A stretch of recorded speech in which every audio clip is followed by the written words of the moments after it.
too, you are more than welcome to ask. This is just a curiosity for me. Mhm. Is Sheol, is that related to the root Sha'al? This is a good question. I'm not sure. There have been suggestions like that. Okay, but um, the etymology is uncertain. Okay, some have suggested related to uh, Egyptian or Akkadian or what, maybe even something that might you might have not considered, something that is quite interesting. I'll put it on screen since you're asking about the etymology of Sheol. So Hebrew, sometimes has prefix letters or letters that are part of the pattern and letters that are part of the root. Now, most of those would appear at the beginning, but some at the end. So, for instance, we have the root Ein Resh Pei, which has to do with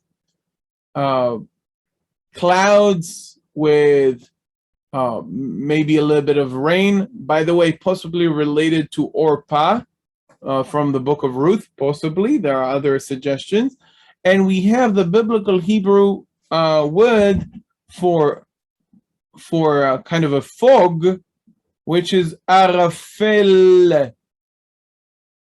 Okay, so you can see the root Ein Resh Pei and the lamed added at the end. Okay, and let me show you another examples. So for instance, the word for a goblet or a bowl in biblical Hebrew is gavia. You remember when Joseph is accusing the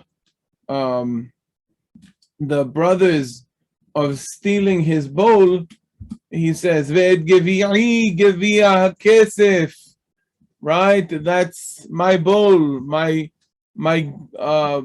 goblet or bowl of silver, a cup or a bowl.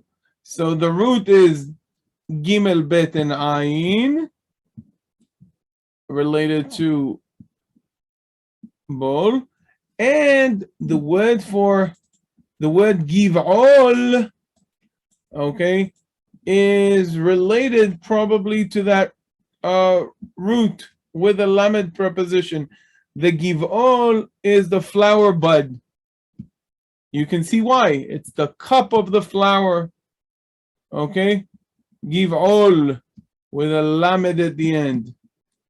Do you see that, guys? Okay. So we have also another example. We have the word kerem. Anyone remember what is the kerem in biblical Hebrew? Is it the vine for the grapes? It is a vine. Very good. Excellent. So kerem is a vine, right? And when you want to talk about an area that is lush, possibly the word carmel is related to the root kerem. Okay, with the lamed. Okay, that's possibility. Okay, so we have some cases where we have a word that is based on a root with the lamed at the end as a possible ending of the pattern. Okay, not of the root. Now, Sheol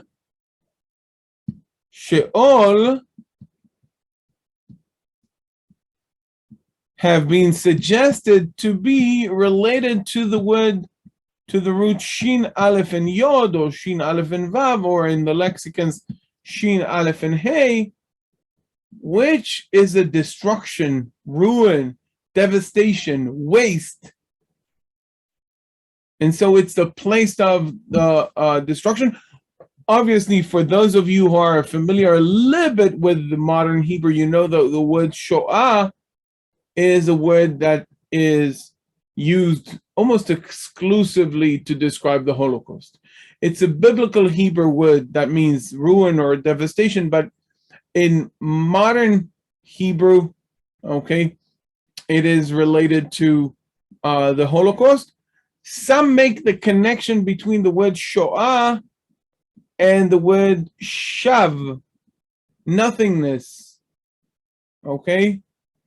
And, okay, some connect the sheva that we may find, for instance, under the shin of the word sheol, to the word sheva, nothingness, as a sign that marks no vowel. There are other, I want to be perfectly clear on what I'm saying.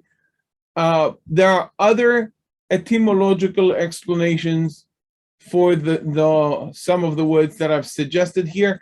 What I've suggested here is not by any way not in under discussion, right? So that's, you should know what I'm saying. It's not like everybody agrees on that and so forth. Okay, so that's a little bit about these words. If we're maybe also worth mentioning the word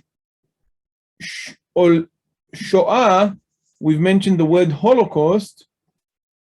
The word Holocaust is also related to the Bible, as it is describing the whole burnt offering. Okay, in the all burnt, okay, whole burnt Holocaust. So that's a little bit about the Septuagint connection of that word. Okay, again, not without alternative explanations. But you've asked about Sheol, and I thought it would be an interesting point to be made.